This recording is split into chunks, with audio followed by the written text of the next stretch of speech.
আসসালামু আলাইকুম ওয়া রাহমাতুল্লাহি ওয়া বারাকাতুহু। আশা করি আপনারা সকলে আল্লাহ তাআলার অশেষ রহমতে ভালো আছেন। তো এর আগের দিন আমি আলোচনা করেছিলাম নামাজ সম্পর্কে, ভিতর বাইরে মিলে মোট 13টি ফরজ সম্পর্কে। তো আজকে আমি আলোচনা করব নামাজের সুন্নাত সম্পর্কে।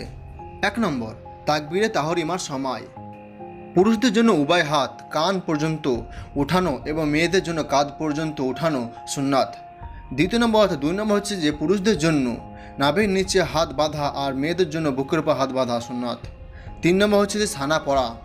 4 নম্বর হচ্ছে আউযুবিল্লাহ সম্পূর্ণভাবে পড়তে হবে। 5 নম্বর বিসমিল্লাহও সম্পূর্ণভাবে পড়তে হবে। 6 নম্বর হচ্ছে কি এক রুকুন অর্থাৎ ফরজ থেকে অন্য রুকুনে গমনের সময় কিন্তু আল্লাহু আকবার বলা দরকার।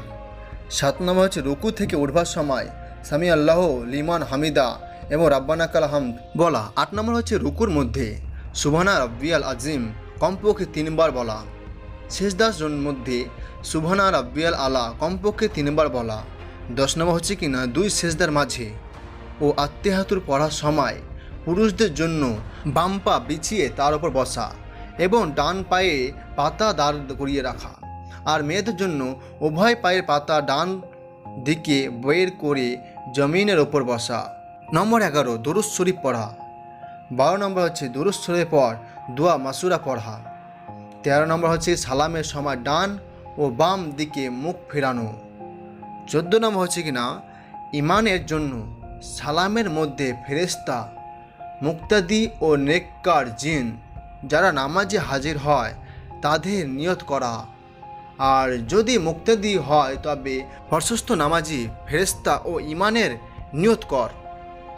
ইমান ডান দিকে থাকলে ডান সালামে, বাম দিকে থাকলে বাম সালামে ইমানের নিয়ত করা সুন্নাত, আর ইমানের বরাবর পিছনে থাকলে উভয় সালামে নিয়মের নিয়ত করা।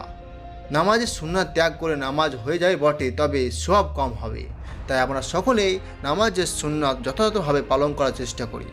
আল্লাহ পাক আমাদের বেশি বেশি করে সুন্নাত থেকে আমল করার তৌফিক দান করুন বেশি, আল্লাহুম্মা আমিন। তাই আপনারা সকলে এই ইসলামিক বিভিন্ন রকম নলেজ পাওয়ার জন্য আপনারা আমার চ্যানেলের সঙ্গে যুক্ত থাকুন। আর হ্যাঁ, যারা এখনও পর্যন্ত সাবস্ক্রাইব করেনি তারা প্লিজ সাবস্ক্রাইব করে দিন, আর যারা সাবস্ক্রাইব করেছেন তাদের জন্য অসংখ্য অসংখ্য ধন্যবাদ।